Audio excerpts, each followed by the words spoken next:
I learned a lot from Sissy. She talked about how lines of dialogue were stepping stones. You're trying to get from one point to another point. And she compared, I remember you compared a line of dialogue as it's okay to step over this way, and step over, but if sometimes a line is you can't reach it. It's too far away, and you have to pull it back in line. And I just remember. Can you believe that? I do now. And you talked about how the script really added an extra layer when Charlie came on board, who is from the South. And then you shot on location. You went down to Georgia, I think it was? Yeah, we shot in and around Atlanta, Georgia. What was it like to, what changed for you from like, here's this work on the page, to actually being in the places where you're going to be filming and meeting the people whose lives are, this is their history? Well, I think we all followed Mr. Duvall's lead.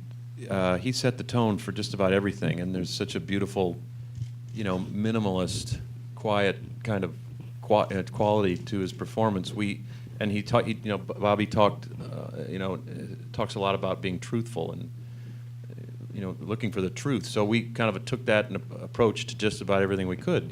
Whether it was a cabin or whether it was a piece of wardrobe, we tried to be as authentic and as truthful to each choice as it presented itself as we could be. And if you do that, along the way, step by step, then hopefully it all adds up to something that feels right, and more importantly, feels right for them to be inside of and help them get into the world that we're creating. And Mr. Duvall, about the world you guys created, in a lot of interviews for this film, you've been very supportive. You've often mentioned the name of Horton Foote, the great playwright, screenplay writer.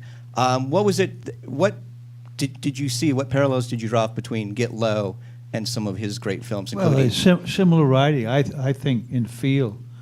And during that, I always felt that that I would like him to have seen this film. He was 93, and during one of the filming of the scenes, that final speech, the first day we did it, my wife was off camera, and she got a phone call that he had just died, Horton Foote.